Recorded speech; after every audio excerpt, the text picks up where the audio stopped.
Hello friends, आज हम हमारी परसेंटेज सीरीज की फोर्थ वीडियो लेकर आए हैं, जिसमें हमने आपके लिए कुछ इम्पोर्टेंट क्वेश्चन जो कि एग्ज़ाम में पूछे जाते हैं अक्सर वो डाले हैं।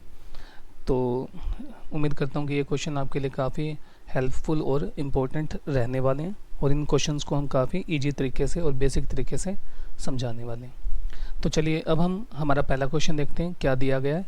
तो पहले क्वेश्चन में आप देख सकते हैं कि आपको गिवन है कि इन अ क्लास, ठीक है जी, in a class 60% of the students pass in Hindi and 45%, यहाँ पे परसेंट आना था, परसेंट पास इन संस्कृत, और 25% क्या है, दोनों में पास हो जाते हैं। तो what percent of the students fail in both the subject. तो चलिए हिंदी में देख लीजिए कि एक कक्षा में 60% छात्र हिंदी में सफल हो जाते हैं, 45% छात्र संस्कृत में सफल हो जाते हैं। यदि उनमें से 25% दोनों विषयों में क्या हो जाए, हमारे पास में सफल हो जाए, तो दोनों विषयों में असफल कितने थे। तो इस क्वेश्चन को अगर हम करें तो इस क्वेश्चन को वेन डायग्राम से करना काफ़ी इजी रहता है और काफ़ी हेल्पफुल भी रहता है। तो चलिए अब हम हमारा क्वेश्चन स्टार्ट करते हैं। तो क्वेश्चन में अब देखिए हमें क्या दिया गया है, हमें ये बोला गया कि जो हिंदी का सब्जेक्ट है, हिंदी में कितने बच्चे पास होते हैं, हम कहेंगे कि 60% बच्चे पास होते हैं। अगर वहीं पे हम संस्कृत की बात करें तो संस्कृत में जो पास होने वाले हैं वो कितने, 45%। और वहीं पे हम बात करें किसकी, हिंदी और संस्कृत, तो दोनों जो विषयों में पास होने वाले बच्चे हैं वो कितने, 25% बच्चे दोनों विषयों में पास हो जाते हैं। तो इस क्वेश्चन को सोल्व करने के लिए हम क्या करते हैं, वेन डायग्राम का यूज करते हैं। तो वेन डायग्राम बना लीजिए आप, और आपके लिए काफ़ी अच्छा भी रहने वाला है। तो एक जो गोला है वो रिप्रेजेंट कर रहा है हमारे पास में हिंदी को, और दूसरा किसको रिप्रेजेंट कर रहा है, संस्कृत को। और जो बीच वाला एरिया होता है ये क्या रिप्रेजेंट करता है, ये दोनों सब्जेक्ट को रिप्रेजेंट करते हैं। तो देखिए दोनों में जो सक्सेस होने वाले हैं वो कितने हैं हमारे पास में, 25%। तो हम क्या करते हैं, 25% रख देते हैं। हिंदी में कितने हुए हैं हमारे पास में, 60%। तो हम क्या करेंगे, 60 में से सबसे पहले आप क्या कर लीजिए, हिंदी का अगर आपको निकालना है तो 60 में से आप 25% घटा दीजिए। तो जब हम इसमें से इसको सब्ट्रैक्ट करेंगे तो हमारे पास में कितना आ जाएगा, 35% आ जाएगा।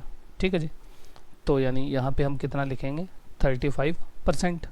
और वहीं पे जब बात चलेगी संस्कृत की, तो आप देखिए संस्कृत के पास में कितने हैं, 45, और 45 में से आप क्या कर दीजिए, 25% घटा दीजिए। तो जो आपके पास में बनेगा वो कितना बनेगा, 20%। तो यहाँ पे हमारे पास में क्या आ जाएगा, 20%।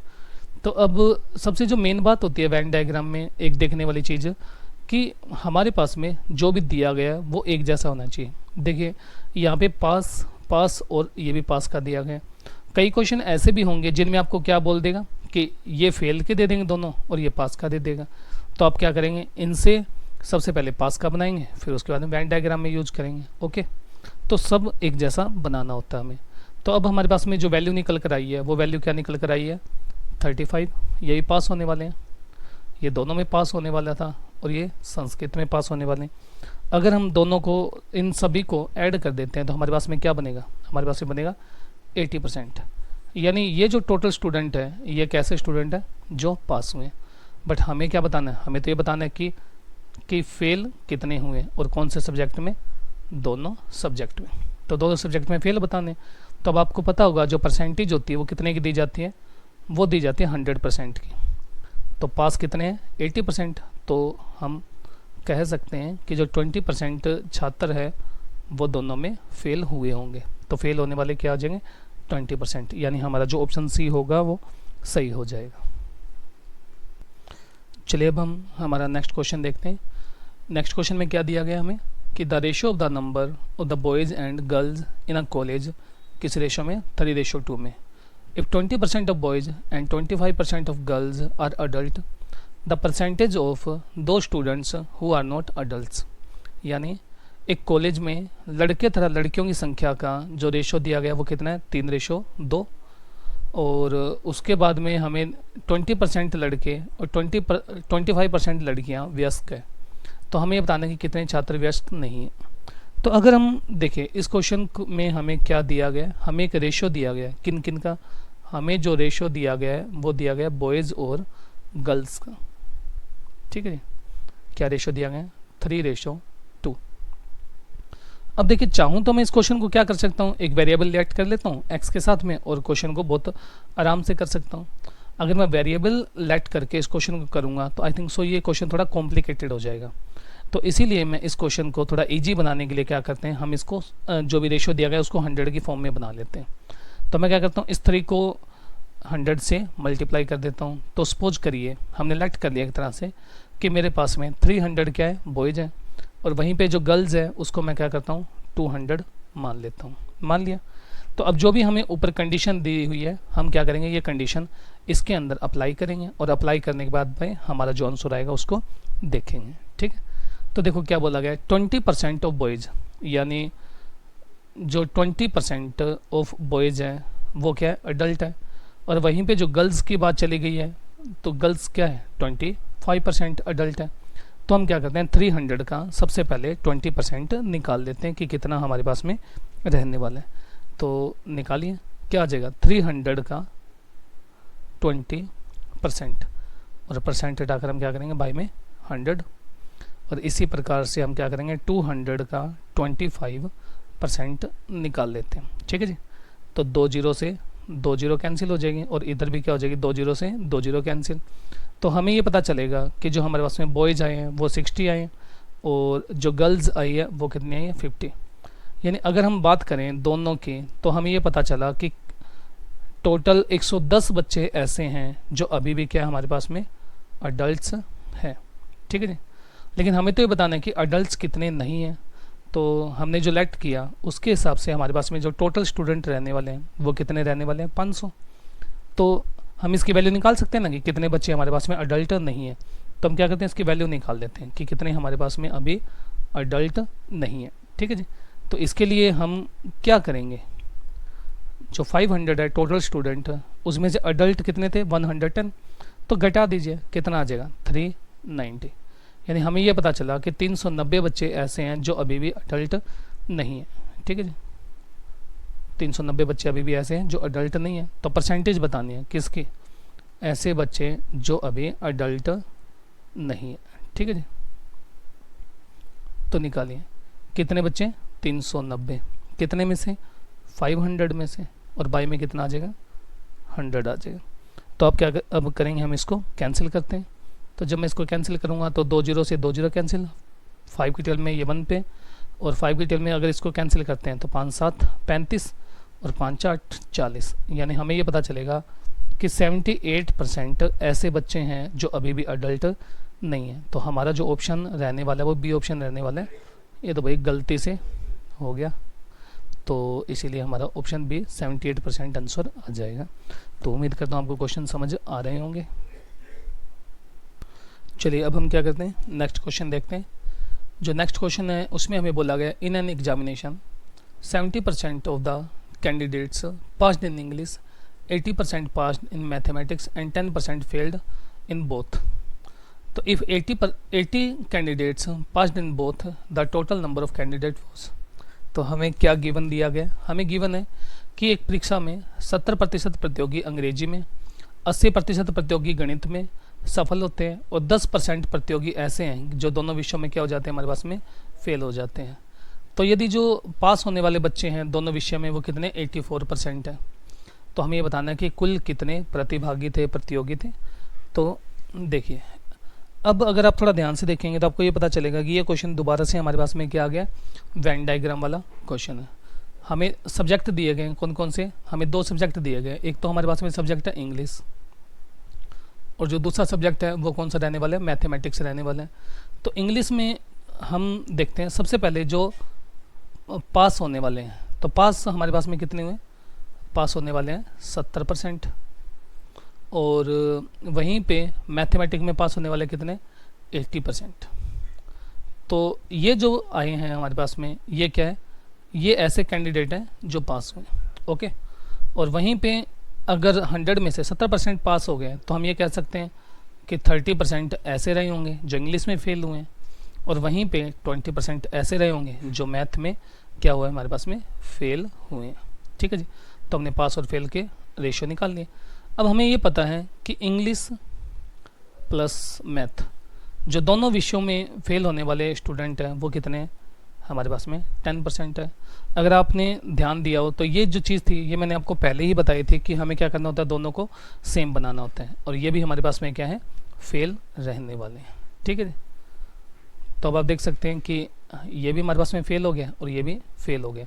अब हम क्या करते हैं, सबसे पहले वेन डायग्राम बना लेते हैं। तो वेन डायग्राम बनाइए।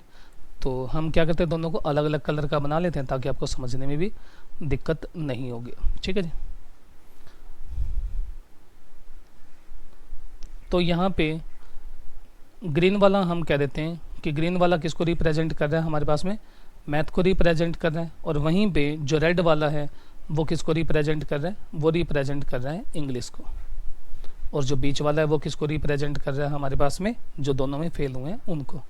तो इंग्लिश में हमारे पास में कितने ऐसे बच्चे हैं जो कि पहले हम लिखते हैं दोनों विषयों के अंदर जो फेल होने वाले हैं वो देखते हैं। तो इसको भी हम क्या करते हैं, इस बार थोड़ा सा अलग कलर से लिख देते हैं। जो दोनों विषयों में फेल होने वाले बच्चे हैं वो कितने हमारे पास में, वो है 10%। ठीक है जी। क्योंकि जो बीच वाला एरिया है ये कौन सा एरिया होता है, ये कॉमन एरिया होता है दोनों का। ठीक है जी। उसके बाद में अगर हम बात करें इंग्लिश की, तो जो इंग्लिश में हमारे पास में फेल होने वाले हैं वो कितने हैं, 30%। तो हम क्या करेंगे, 10 में से 30 को घटा देंगे, यानी 20% ऐसे बच्चे हैं जो देखो हो गया ना पूरा 30। और वहीं पे अगर हम बात करें किसकी, मैथ की, तो मैथ में हमारे पास में कितने हैं 20%, और 20% में से हम क्या करते हैं 10% घटा देते हैं, और हमारे पास में क्या आ जाएगा 10% आ जाएगा। तो अब हमें अगर हम इस क्वेश्चन को देखते हैं तो हमें ये पता चलेगा कि जो टोटल फेल होने वाले बच्चे हैं वो कितने फेल होने वाले हैं, तो फेल होने वाले हैं 21 हो गया, 10% एक और 10% एक। तो हम ये कहेंगे कि 40% बच्चे ऐसे हैं जो कि फेल होने वाले हैं। अब हमें बताना है कि बोथ सब्जेक्ट में पास होने वाले हैं, क्या बताना हमें, दोनों सब्जेक्ट में पास होने वाले बच्चों के बारे में बताना है। तो हम इसके लिए क्या करेंगे, इसको 100 में से घटा देंगे, तो हमारे पास में क्या आ जाएगा, 60% बच्चे ऐसे हैं जो क्या हुए, दोनों विषयों में पास हुए हैं। तो अब देखो हमारे हिसाब से तो दोनों विषयों में जो पास होने वाले बच्चे हैं, ठीक है जी, किस किस सब्जेक्ट में, एक तो इंग्लिश में और एक मैथ में, तो दोनों विषयों में जो पास होने वाले बच्चे हैं वो कितने 60% है। अगर मैं क्वेश्चन के हिसाब से देखता हूँ तो मेरे को क्या पता चलेगा, क्वेश्चन के हिसाब से हमें ये पता चलेगा कि 84 बच्चे ऐसे हैं कि जो दोनों विषयों में पास हुए। तो हम क्या करते हैं, हमें ये यहाँ बताना है कि टोटल कितने बच्चे थे। तो हम यहाँ पे लेट कर लेते हैं कि जो टोटल स्टूडेंट रहने वाले थे वो एक्स रहने वाले थे। ठीक, अगर मैं एक्स का 60% निकालूँ, अगर x का 60% निकाल लूँ तो मेरे पास में आंसर क्या आना चाहिए, मेरे पास में आंसर आएगा 84। बट हमें किसका उत्तर चाहिए, हमें तो x का उत्तर चाहिए। तो आप क्या कर सकते हैं, 0 से 0 कैंसिल कर दीजिए, x को एक तरफ रखिए, 84 जो 10 डिवाइड में दूसरी तरफ जाकर किस में हो जाएगा, मल्टीप्लाई में, और जो मल्टीप्लाई में वो दूसरी साइड में किस में हो जाएगा, डिवाइड में। कैंसिल कीजिए और हमारे पास में क्या बन जाएगा 14। यानी मेरे को ये पता चला कि x का उत्तर जो रहने वाला है वो 140 आंसर रहने वाला है। ठीक है जी। अब अगर आप इसको ऑप्शन से भी करना चाहते तो क्या कर सकते थे, आप ऑप्शन से भी कर सकते थे। कैसे, कि दोनों के अंदर आपने पास निकाल लिया। ठीक, यहाँ तक तो आपको बेसिक तरीके से करना ही पड़ता है। उसके बाद में आप क्या कर सकते थे, किसी भी एक ऑप्शन को उठा लेते, उस ऑप्शन का आप क्या कर लेते 60% निकाल के देखते। ठीक, जैसे अगर मैं इसका 60% निकालता तो मेरे पास में कितना बन जाता, अगर 60% निकालूंगा तो लगभग 120 के राउंड फिगर में बन जाएगा। अगर मैं 140 का निकालता 60% तो अभी तो आपको पता चला कि हमारे पास में ये कितना आ जाता, 84 आ जाता। 375 का निकालता तो ये भी नहीं बनता, 125 का निकालता तो ये भी नहीं बनता। तो हमारा ऑप्शन क्या हो जाता, सी ऑप्शन सही हो जाता। लेकिन अगर आपको ऑप्शन से भी करना है तो आपको ये वैल्यू तो चाहिएगी, यानी ये आपको बेसिक तरीके से निकालना ही पड़ेगा। उसके बाद में अगर आप चाहें तो ऑप्शन से भी निकाल सकते हैं, और रखना चाहें तो वैल्यू को दोनों तरफ रखकर आप आंसर निकाल सकते हैं। चलिए अब हम नेक्स्ट क्वेश्चन देखते हैं। नेक्स्ट क्वेश्चन में हमें बोला गया है, a candidate who gets 20% marks in examination fail by 30 marks. यानी एक बच्चा ऐसा है, एक कैंडिडेट ऐसा है कि यदि वो 20% मार्क्स लेता है किसके अंदर, एग्जाम में, और 30 नंबर से क्या होता है, फेल हो जाता है। But another candidate who gets 32% marks और 42 marks more than the pass marks. तो तो then the percentage of pass marks. क्या बोला गया, किसी प्रतियोगी को एक परीक्षा में 20% अंक लेने पर वह क्या हो जाता है, 30 नंबर से फेल हो जाता है, लेकिन दूसरे प्रतियोगी को 32% मिलते हैं और वो क्या होता है 42 नंबर ज़्यादा लेता है, किससे, पासिंग मार्क्स से। तो हमें ये बताना है कि पासिंग मार्क्स कितने थे। अगर हम दोनों कंडीशन की बात करें तो हमें ये पता चलेगा कि दोनों की दोनों कंडीशन किस पे डिपेंड कर रही है, पासिंग मार्क्स पे। तो पासिंग मार्क्स क्या है, एक में तो बच्चा क्या कर रहा है 20% ले रहा है और 30 नंबर कम ले रहा है। अगर मैं वहाँ पे उसको 30 नंबर ज़्यादा दे देता, 20% प्लस में 30 दे देता, तो इसका मतलब क्या हो जाता, वो पास हो जाता। और वहीं पे अगर मैं दूसरी कंडीशन की बात करूँ तो दूसरी कंडीशन में क्या है कि 32% नंबर ले रहा है। ये जो 32% नंबर है ना, इसके अंदर हमारे पास में क्या आता है, पासिंग मार्क्स से 42 नंबर ज़्यादा आता है। अगर मैं 32% में से क्या कर दूँ, 42 मार्क्स अगर मैं सब्ट्रैक्ट कर दूँ तो मेरे को क्या पता चलेगा कि ये पासिंग मार्क्स आ जाएंगे। तो हम क्या करते हैं, दोनों कंडीशन को इक्वल में रखते हैं और हम हमारा क्वेश्चन स्टार्ट करते हैं। तो पहली कंडीशन में सबसे पहले तो हमें क्या करना पड़ेगा, एक मार्क्स को लेट करना पड़ेगा कि हमारे पास में टोटल नंबर कितने थे। ठीक है जी, तो मैं लेट कर लेता हूँ कि मेरे पास में जो टोटल नंबर रहने वाले थे वो x थे। ओके, तो x का किसी कैंडिडेट ने 20% अचीव किया, यानी उसने प्राप्त किया, लेकिन अब क्या हुआ 30 नंबर से फेल हो गया, लेकिन उसको तो पास करवाना है भाई को। अगर पास करवाना है तो क्या करना पड़ेगा, 30 नंबर तो ऊपर देने पड़ेंगे, तो हमने 30 नंबर उसको दे दिए। ओके, नेक्स्ट में क्या बोला गया, लेकिन एक कैंडिडेट और है ऐसा जो चिढ़ाने वाला है भाई उसको, तो वो क्या करता है 32% नंबर लेता है और वो कहता है भाई जो भाई साहब है हमारे, एक तो पर्सन ये है और एक पर्सन हमारे पास में ये है, तो इस पर्सन के हमारे पास में क्या निकले, इस पर्सन के 20% नंबर मिले हैं, तो ये बेचारा दुखी है, और वहीं पे इसको 32% मिले और ये बंदा हमारे पास में क्या खुश है। तो इसीलिए हम क्या करेंगे, इसके पासिंग मार्क्स के लिए क्या करेंगे, ये तो नंबर भाई ज़्यादा लेकर गया, पढ़ने वाला बच्चा था बेचारा, तो अगर मैं इसमें से 42 नंबर क्या कर देता हूँ, सब्ट्रैक्ट कर देता हूँ, तो मेरे को क्या पता चलेगा कि दोनों कंडीशन किस पे डिपेंड करिए, अब दोनों की दोनों कंडीशन पासिंग मार्क्स की है। तो अब देखिए, हम अगर 20 को x से इंटू करेंगे तो क्या बन जाएगा, 20x बाई में 100 हो जाएगा, और प्लस में क्या बन जाएगा 30, आगे इंटू करेंगे तो क्या बनेगा 32x, और बाई में क्या आ जाएगा 100, और माइनस में 42। अब हम क्या करते हैं, वेरिएबल एक तरफ करते हैं और न्यूमेरिकल एक तरफ करते हैं, तो यहाँ क्या आ जाएगा 30 प्लस में 42, क्योंकि 42 यहाँ माइनस था, अगर मैं दूसरी तरफ लेकर आऊँगा तो किसका हो जाएगा, हमारे पास में प्लस का हो जाएगा, और वहीं पे 32x बाई में 100, 32 बाई में 100, और माइनस यहाँ पे देखिए ये प्लस है, अगर मैं दूसरी तरफ लेकर आऊँगा तो किसका हो जाएगा, ये माइनस का हो जाएगा। ठीक, तो देखिए हमने क्या किया, न्यूमेरिकल एक तरफ कर लिया और वेरिएबल को एक तरफ कर लिया। तो अब हमारे पास में क्या क्वेश्चन बनकर आएगा, देखिए 30 के अंदर अगर मैं 42 ऐड करता हूँ तो मेरे पास में क्या बन जाएगा 72, और देखिए आपको आपके टीचर ने जरूर बताया होगा कि नीचे वाला अगर डिनोमिनेटर किसी भी फ्रैक्शन का सेम हो तो उसको हमें क्या करना होता है, घटाने की आवश्यकता नहीं होती, हम सीधा का सीधा क्या कर सकते हैं, आंसर निकाल सकते हैं। तो 32x में से 20x अगर मैं सब्ट्रैक्ट करूँगा तो मेरे पास में क्या आ जाएगा 12x, और बाई में कितना आ जाएगा 100 आ जाएगा। ठीक, बट मेरे को तो यहाँ पे निकालना है टोटल मार्क्स कितने थे, तो टोटल मार्क्स निकालने के लिए क्या करेंगे 100 ऊपर ले जाएंगे और जो 12 है वो नीचे रखेंगे। ठीक, कैंसिल करिए, कितने पे हो जाएगा 6 पे, तो जो x का उत्तर है वो कितना आ जाएगा हमारे पास में 600। तो हमें ये पता चला कि जो x है वो किसको रिप्रेजेंट कर रहा था भाई, वो रिप्रेजेंट कर रहा था टोटल मार्क्स को। तो अब हमें ये पता चल गया कि टोटल मार्क्स कितने थे 600।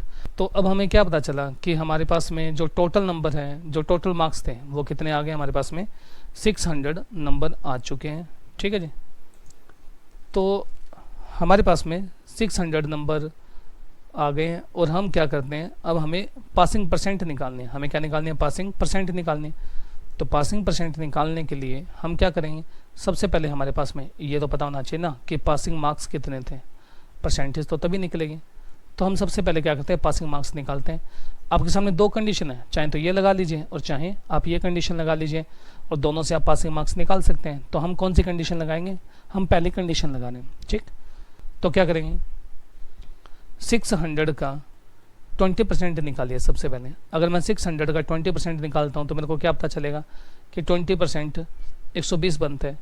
तो भाई 120 नंबर लेने के बाद में भी फेल हो गया। क्यों फेल हो गया, क्योंकि उसने 30 नंबर कम लिए, तो यानी 120 प्लस में 30, यानी जो पासिंग मार्क्स थे वो कितने थे हमारे पास में, 150 थे। लेकिन हमें क्या चाहिए, हमें तो पासिंग परसेंट चाहिए, हमें क्या चाहिए, पासिंग परसेंट चाहिए। तो परसेंटेज कितने थे, तो देखिए कितना आ जाएगा। तो पासिंग मार्क्स कितने थे, 150, किस में से, 600 में से, और इनटू में क्या लगाएंगे हम, 100। तो आप क्या करिए, कैंसिल करिए, एक जीरो से एक जीरो, 15 की टेल में 1 पे, और ये कितने पे, 4 पे, इसको कैंसिल करेंगे, 4 की टेल में कितने पे कैंसिल हो जाएगा, 25 पे। तो हमें क्या पता चला कि जो पासिंग मार्क्स थे वो हमारे पास में कितने थे, 25% पासिंग मार्क्स रहने वाले थे।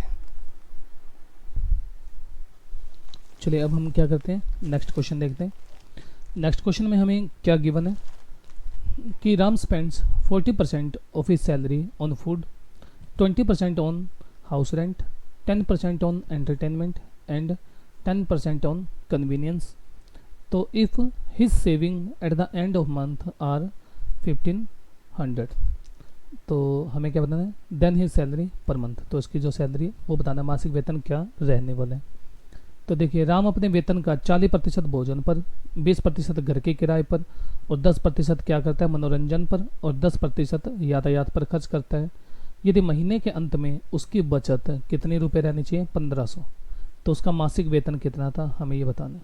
तो इस क्वेश्चन को अगर आप करना चाहें तो इस क्वेश्चन को आप आंसर से भी कर सकते हैं, और आप बेसिक तरीके से करना चाहें तो आप बेसिक तरीके से भी कर सकते हैं। तो जब भी हमें, अब देखो यहाँ भी बिल्कुल फ्लैट दिया गया, सीधा दिया गया है कि 40% एक को दे दिया, 20% एक को दे दिया, 10% एक को दे दिया, 10% एक को दे दिया, यानी हमें ये नहीं बोला गया कि जो बचा हुआ भाग है यानी रिमेनिंग का 10%, ऐसा कुछ नहीं दिया गया, बिल्कुल सिंपल क्वेश्चन हमें दिया गया। तो जब भी आपको क्वेश्चन में इस टाइप का देखने को मिले तो आप क्या कर सकते हैं, तो जितना भी उसने यूज कर लिया उन सबको जोड़ लीजिए, ठीक है। तो हमें क्या पता चला, हमें ये पता चला कि 40% उसने क्या कर दिया, भोजन पे खर्च किया, 20% उसने किस पे खर्च किया, हाउस रेंट पे, 10% मनोरंजन पे, और 10% कन्वीनियंस यानी यातायात पे खर्च किया। अगर हम थोड़ा ध्यान से देखें तो हमें ये पता चलेगा कि उसने अभी तक जो 80% है वो तो खर्च कर ही दिया टोटल सैलरी का। अगर 80% खर्च कर दिया तो हमारे पास में, यानी ये तो जो था उसका स्पेंड कर दिया उसने कितना, 80%, तो उसकी जो सेविंग रहने वाली है, तो सेविंग क्या रहने वाली है, तो अगर हम थोड़ा ध्यान से देखें तो हमें ये पता चलेगा कि अगर मैं 100 में से 80% घटा दूंगा तो ये पता चलेगा कि जो उसकी 20% है वो उसकी अभी सेविंग है। ओके, तो हमारे हिसाब से तो उसकी सेविंग कितनी है, 20% है। लेकिन अगर हम क्वेश्चन के हिसाब से देखें तो हमें ये पता चलेगा उसकी सेविंग कितनी है, 1500 रुपये, यानी दोनों की तो बात तो सेम ही चल रही है। लेकिन हमें ये नहीं पता कि उसकी जो मासिक वेतन था यानी उसकी जो सैलरी थी वो कितनी रहने वाली है। तो जो सैलरी है उसको हम क्या करते हैं, लेट कर लेते हैं कि उसकी सैलरी क्या रहने वाली थी, एक्स रहने वाली थी। अगर मैं एक्स का क्या निकालूँ, 20% निकालूँ, तो मेरे पास में क्या आना चाहिए, तो मेरे पास में 1500, क्योंकि जो ये 20% है और ये 1500 है, इन दोनों का मतलब हमारे पास में क्या रहने वाला है, दोनों का एक ही मतलब रहने वाला है। तो हम क्या करते हैं, x इज इक्वल टू 1500, 100 ऊपर चला जाएगा, 20 नीचे काट दीजिए, कितने पे कट जाएगा, 5 पे, और हमारे पास में क्या आ जाएगा, 7500 रुपये इसका आंसर आ जाएगा। यानी जो उसकी मासिक सैलरी रहने वाली थी वो कितनी रहने वाली थी, 7500 रुपये।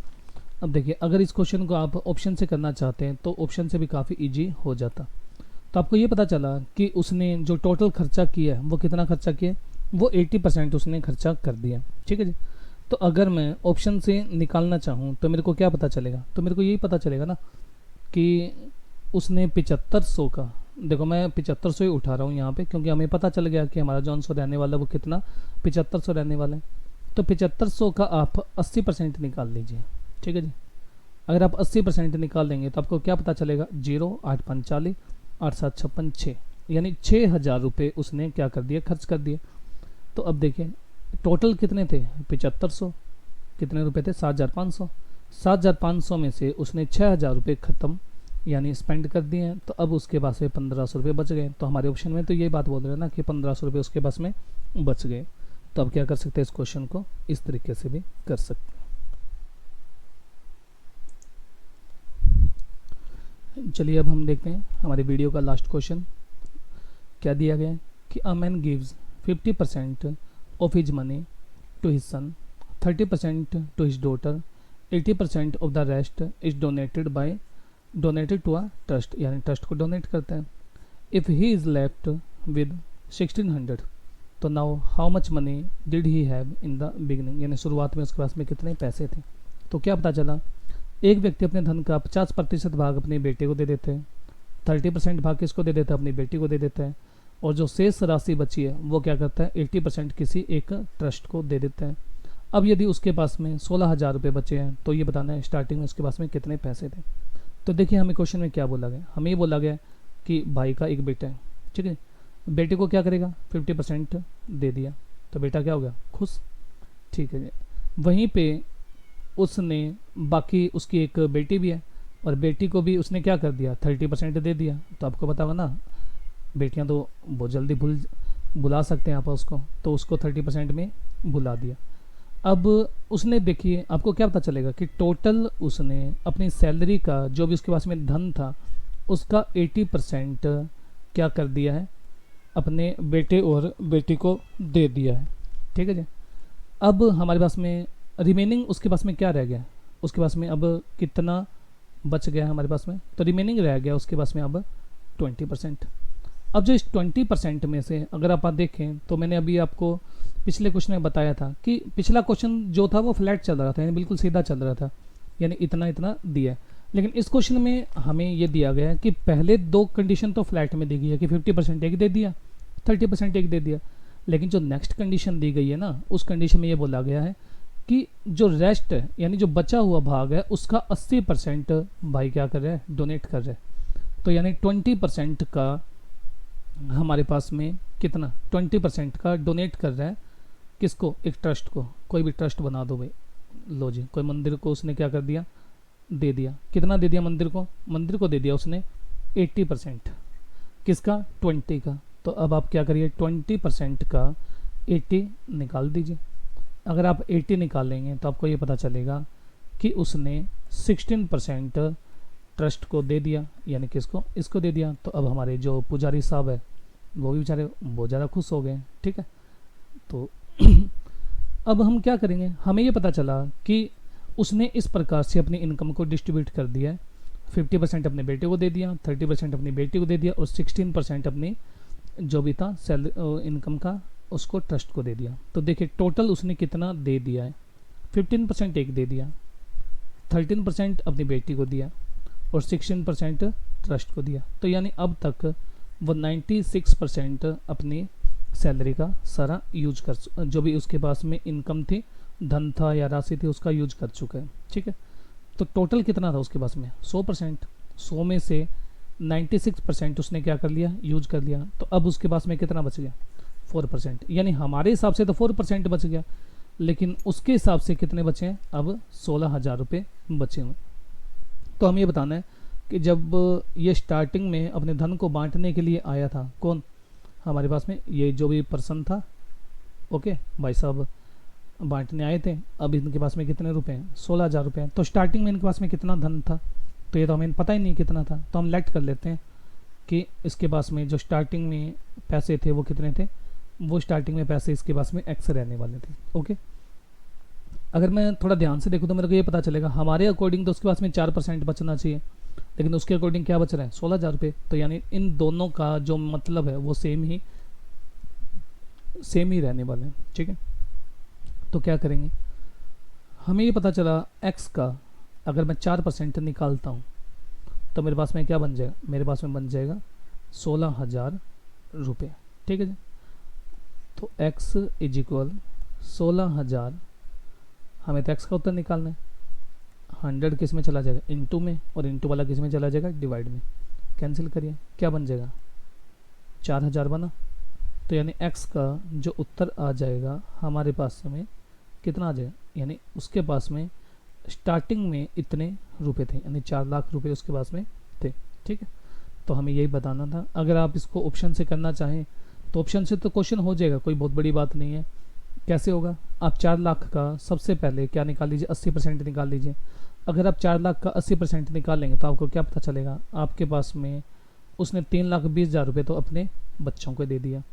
अब अगर हम थोड़ा ध्यान से देखें तो हमें ये पता चलेगा कि अब उसके पास में कितने बच गए, 80,000 रुपये बच गए, ठीक है। तो जो भी बचा हुआ है उसका क्या कर रहा है, वो 80% किसी और को दे रहा है, ठीक है, किसको, ट्रस्ट को दे रहा है। तो अब इसका 80% बचा दो। तो 80% अगर मैं इसका निकाल लूँगा तो आपको ये पता चलेगा कि 64,000 रुपये एक ट्रस्ट को दे रहा है, ट्रस्ट को दे दिया। तो टोटल कितना था, टोटल 80,000 था। अब 80,000 में से कितना दे दिया, 64,000 एक ट्रस्ट को दे दिया। तो अब उसके पास में कितना बचा, 16,000 रुपये। तो वो यही तो कंडीशन में बोल रहा था कि अब उसके पास में कितना बचता है, 16,000 रुपये बचता है। अगर आप इसको ऑप्शन से करना चाहें तो ऑप्शन से भी कर सकते हैं, और वैसे करना चाहें बेसिक से तो बेसिक से भी कर सकते हैं। तो उम्मीद करता हूँ आपको हमारी वीडियो पसंद आई होगी। जिस प्रकार से हमने लास्ट वीडियो के अंदर आपके लिए एक टेस्ट लेकर आए थे, तो उसी प्रकार से इस वीडियो में भी हम आपके लिए एक टेस्ट लेकर आए।